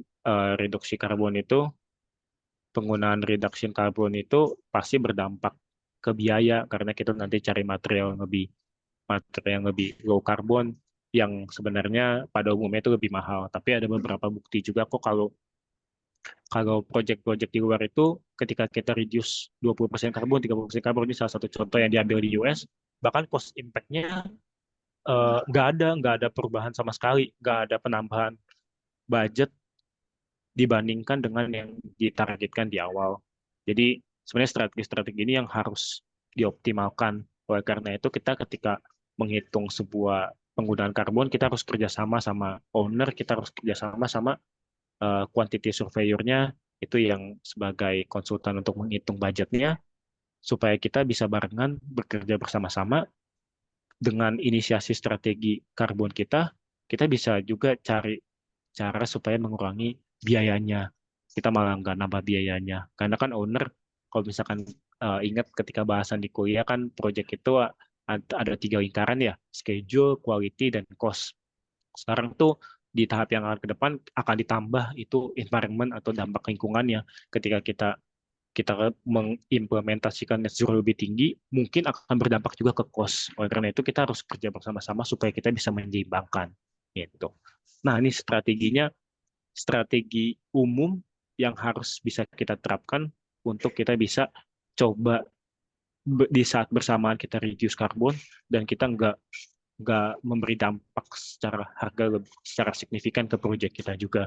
Yang pertama itu di tahap redesign kita harus coba estimasi karbon yang tadi di tahap inisiasi. Kenapa saya jabarkan dulu pertama dari project life cycle, karena ini penting emang dari tahap awal kita harus hitung kira-kira karbon itu estimasinya berapa supaya kita bisa bayangan dari seluruh projectnya itu nanti berapa karbon yang dihasilkan. Kemudian kita coba belajar dari case tadi, makanya makin banyak belajar supaya tahu karbon-karbon material yang low karbon itu sebenarnya apa aja. Coba cari database dikumpulkan dari tahap awal. Jadi makanya kerjasama itu paling penting di sebuah project. Ya, baca lebih banyak lah. Tadi yang mungkin saya bahas, pengetahuan saya juga masih terbatas di Indonesia. Yang saya tahu yang udah diverifikasi IPD itu cuma 1 brand cat, padahal mungkin nanti ada. Jadi kita harus mungkin lebih eksplor lebih banyak lagi supaya opsi alternatif desain kita nanti lebih banyak. Tuh. Dan yang ketiga, yang tadi juga udah dijelaskan, consider kalau embodied carbon sama budget itu harus dihitungkan secara bersama-sama, jadi buat strategi proyeknya juga secara bersama-sama. Yang keempat juga ya ada teknologi atau tools yang bisa digunakan untuk menyeimbangkan nanti antara embodied carbon sama project cost hampir mirip. Kemudian yang kelima ini yang penting juga. Jadi prioritize embodied carbon training buat project team dari sebuah project karena partisipasi dari seluruh tim sebuah project itu penting. Mungkin nanti kita akan bergerak dari civil engineer, nanti akan ada dari sisi arsiteknya, nanti akan ada dari sisi MEP konsultannya, ada kontraktornya, ada ownernya. Semua orang tuh harus bisa bisa bisa memiliki pemahaman yang sama supaya project ini, misalkan kita dapat nanti project kita mau reduksi karbon, kita butuh insight-insight dari semua, kita butuh kesepemahaman dari semua, kita akan reduksi karbon banyak loh di project ini, dan kalian bisa kasih insight-insight yang banyak.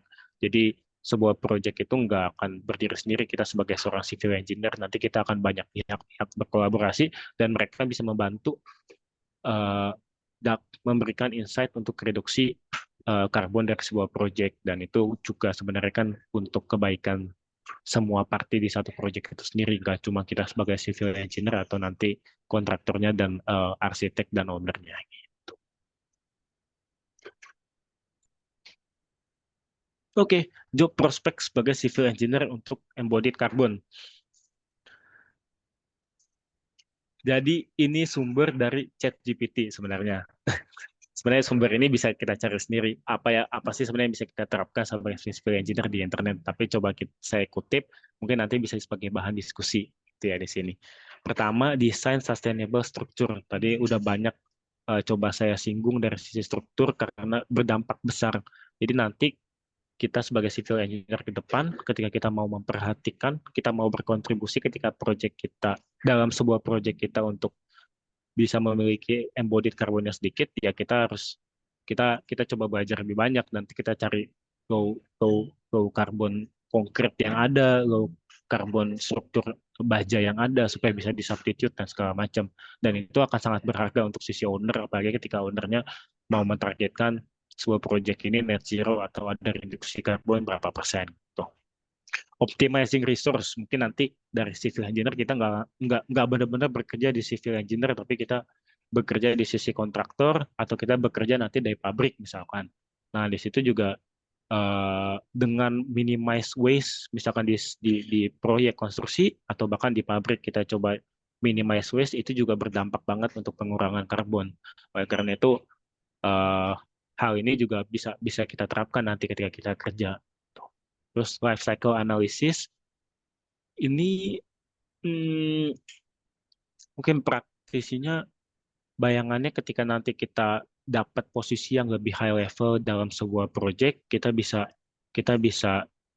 dari ilmu yang tadi yang dapat nanti bisa baca-baca, kita bisa benar-benar menghitung banyak karbonnya secara keseluruhan, nggak cuma dari sisi desain strukturnya aja. Itu juga nanti penting. Satu poin yang mau saya highlight sebagai civil engineer itu kita belajar project management yang bagus, jadi kita bisa mengerti semua fase project dari sisi inisiasi, desain, construction, sampai operation. Itu poin penting sebagai seorang civil engineer ketika terjun di proyek, di dunia kerja. Kita bisa kasih nilai lebih ke owner dengan pemahaman itu, dan kita bisa assess penggunaan karbonnya dari setiap stage projectnya.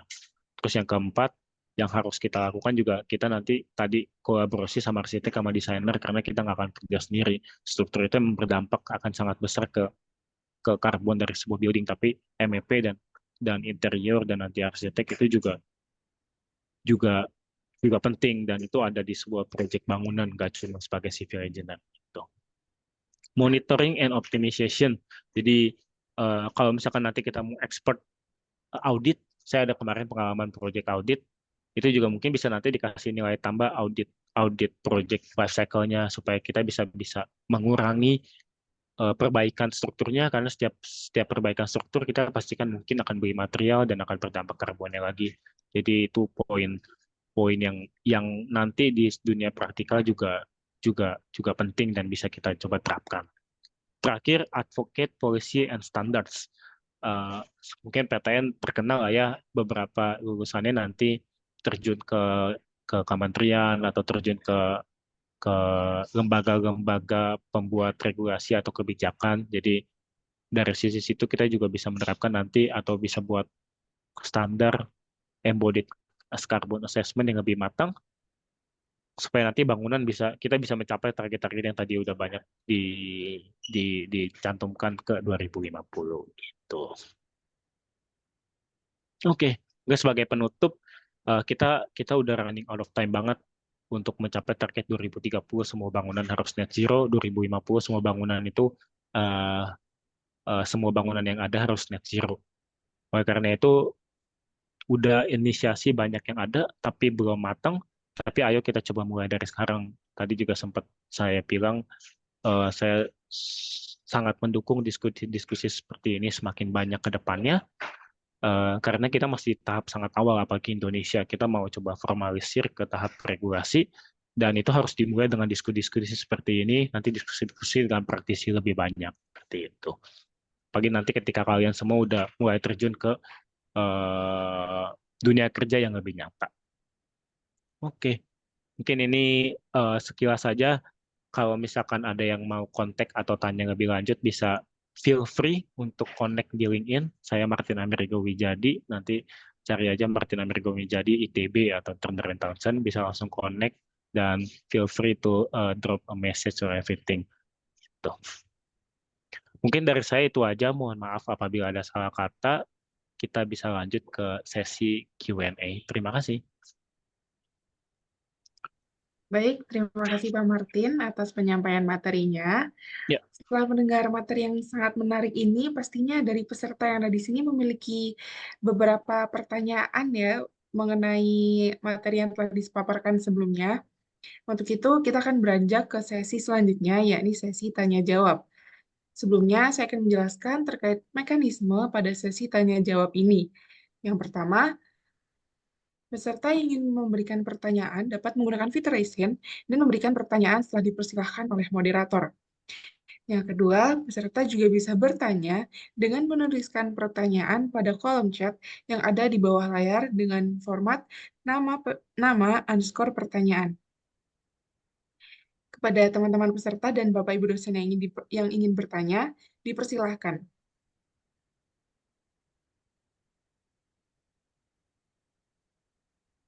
Baik teman-teman, apakah ada yang ingin bertanya? Ini materinya menarik sekali loh. Mungkin teman-teman di sini memiliki rasa penasaran atau pertanyaan terkait materi yang telah disampaikan pada sore hari ini.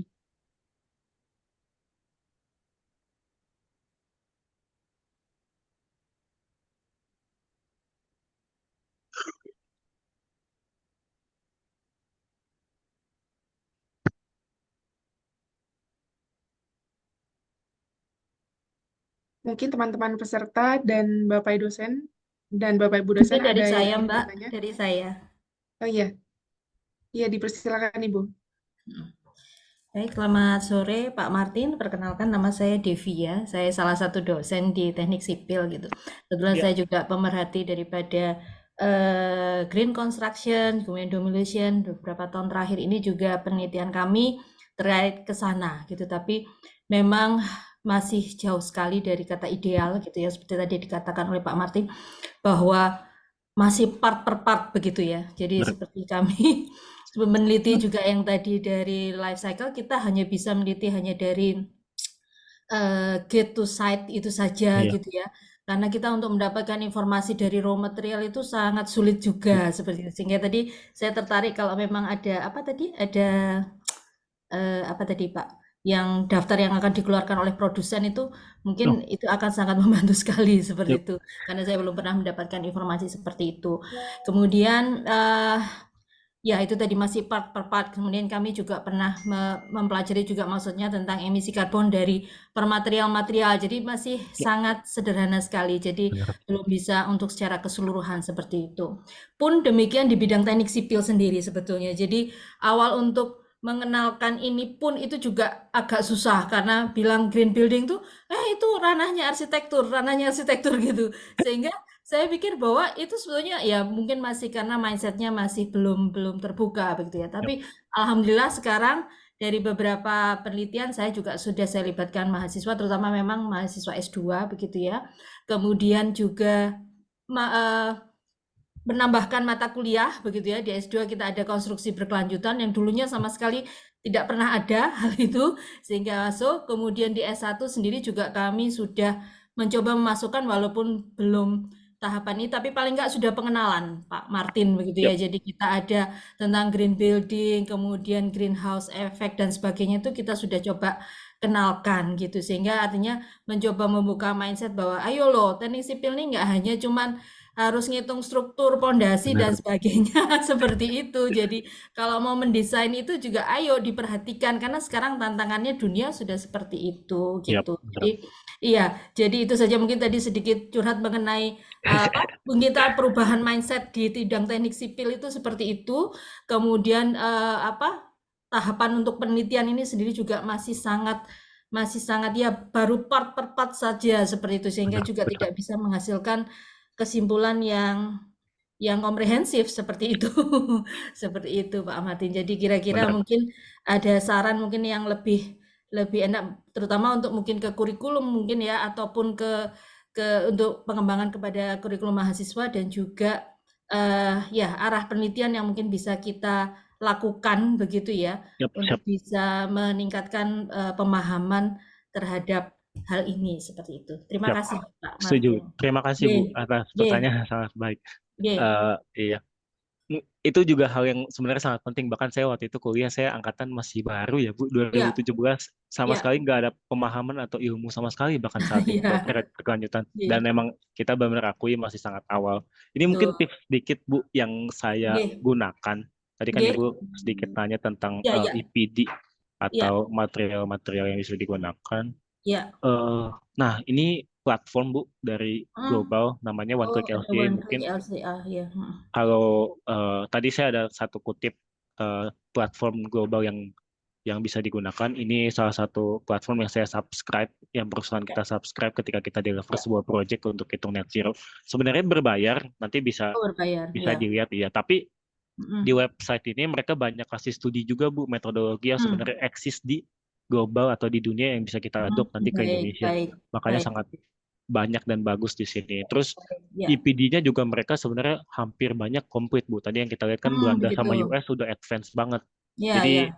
tips saya sebenarnya atau yang bisa saya coba terapkan, yang bisa coba saya sarankan, universitas mungkin coba belajar juga atau berkolaborasi dengan supplier-supplier yang ada di Indonesia khususnya ke EPD nih. Nanti kalau misalkan kita civil engineer mungkin fokus banget ke konkret sama struktur ya, konkret sama baja bener. Ya, dan kedepannya harusnya saya lihat kemarin ada studi dari PwC itu semua perusahaan itu ketika mau project bangunan itu harus green building, harus mereka punya EPD-nya itu. Makanya mau nggak mau nanti supplier atau manufacturer lokal tuh pasti akan mengarah ke situ. Nanti UB bisa mulai kerjasama lebih awal ke manufacturer supaya bisa mengembangkan EPD tersebut gitu. Di Indonesia jujur masih minim banget Bu. Iya, minim banget. Jadi kalau teman-teman dulu mahasiswa ada pakai dulu apa ya, Simapro, kemudian untuk ini itu ya masih terbatas sekali untuk materialnya seperti itu.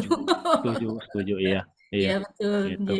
Nah, dia juga ada ini Bu, nanti mungkin platform bisa demo juga. Jadi kita bisa ini ya, bisa betul. Iya.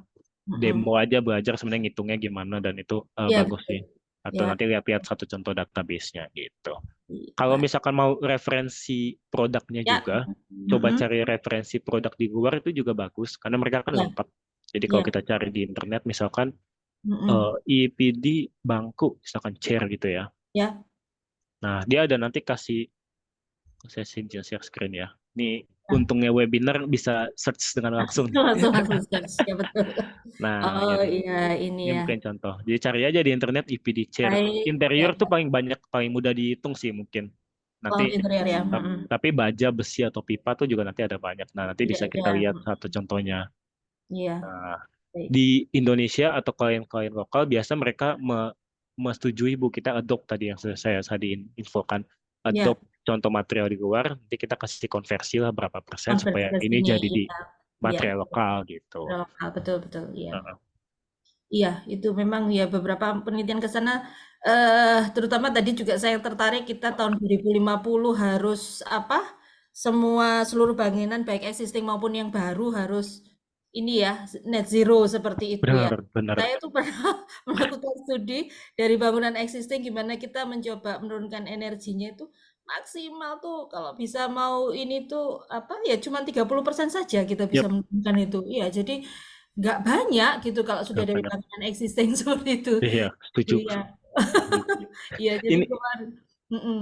iya, mungkin tambahan dikit Bu, soalnya ada Iya, satu strateginya kan carbon offset. iya, Ini nanti bahasan yang banyak, jadi kita offset iya, di karbon di tempat yang lain. Karena bangunan kadang iya, sampai sekarang teorinya atau pengetahuannya masih nggak bisa ke net zero. Itu salah satu iya. opsi. Tapi Mm-mm. opsi yang kedua, di luar itu desain yang menarik Bu. Mm-mm. Desain, jadi semua, kalau kita biasa memasang solar panel kan di atap doang ya. Iya, iya. Itu nanti bisa reduce mungkin tadi opsi yang ke 30%. Tapi di luar negeri Mm. itu semua fasad itu udah dimulai dikembangkan Oh, teknologi menggunakan solar panel juga. Jadi oh, dia baik. bisa generate energinya lebih banyak Lebih banyak. Iya, iya. gitu. Nanti Baik. Ya, ya, jadi dari situ akhirnya kita bisa achieve penggunaan net zero energinya itu, iya, Bu. betul, betul. Tapi Mm-mm. jujur teknologi emang masih minim di Indonesia, Masih di luar minim. juga masih, Iya. tapi ya kita mengarah ke situ lah. Baik, baik. Heeh, Ya, bagus ini untuk mahasiswa paling nggak punya pencerahan artinya ke depan tuh seperti apa tantangannya yang benar. seperti itu dan itu yang harus dipelajari seperti itu ya. Yap, Udah nggak bisa mengotak-kotakan lagi. Oh ya ini bidang ini karena sudah terkait dengan semua bidang sekarang benar, ini. benar, benar. Iya, baik saya kira itu Pak Fatin. Terima kasih. Terima kasih Bu Ya, pertanyaannya. Yap. saya kembalikan ke moderator.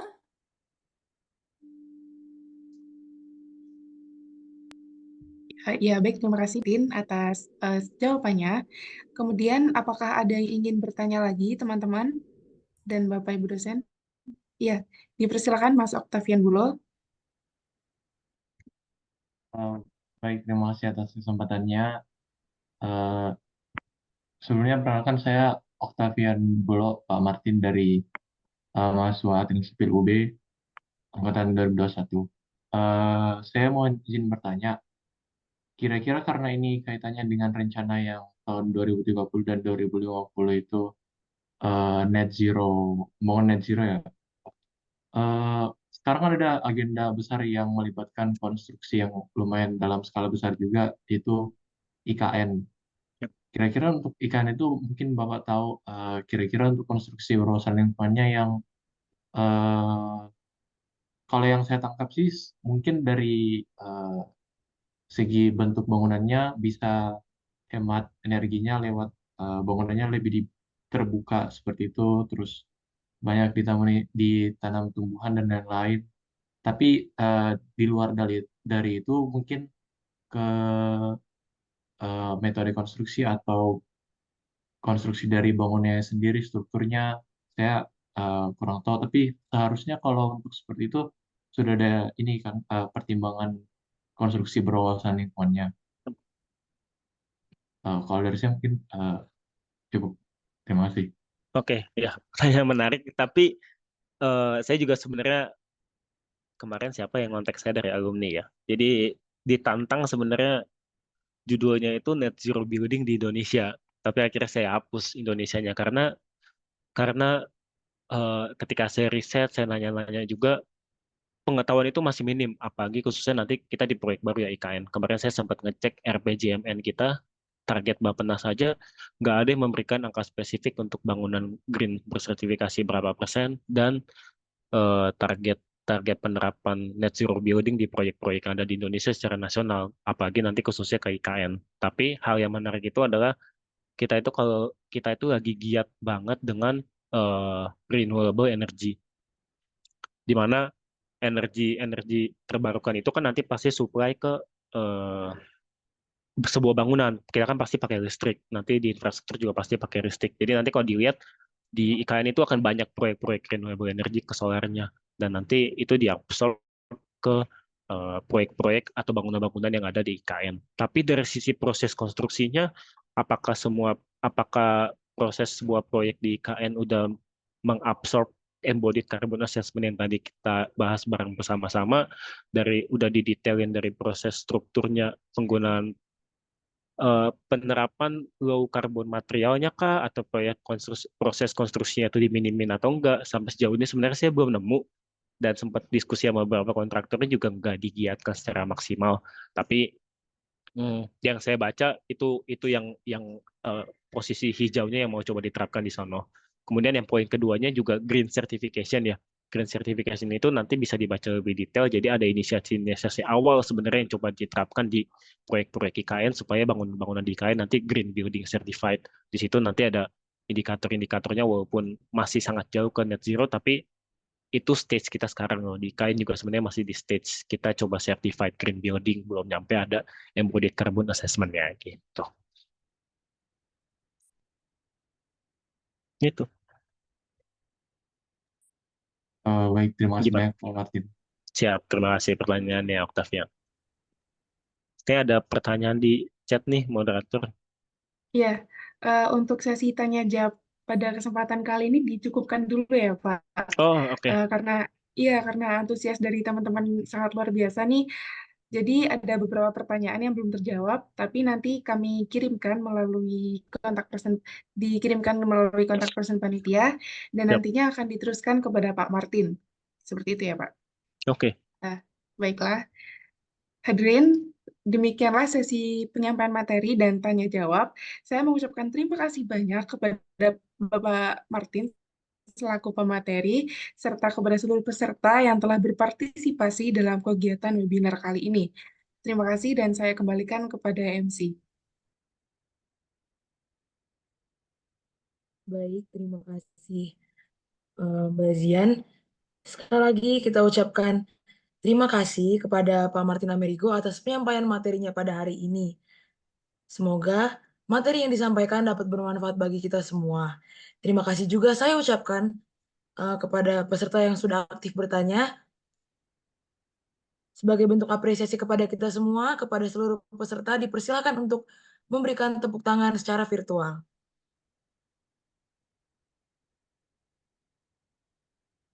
Hadirin yang berbahagia, kita hampir tiba pada penghujung acara. Agar kegiatan hari ini membawa manfaat bagi kita semua, marilah kita menundukkan kepala kita sejenak untuk berdoa. Doa akan dipimpin oleh Saudara Zaki Hikmatiar. Kepada Saudara Zaki Hikmatiar, waktu dan layar kami persilahkan.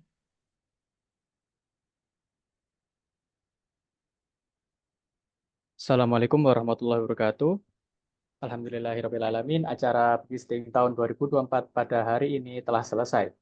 Sebelum diakhiri, alangkah baiknya kita berdoa terlebih dahulu agar ilmu yang kita dapatkan bermanfaat bagi diri kita dan orang lain di sekitar kita.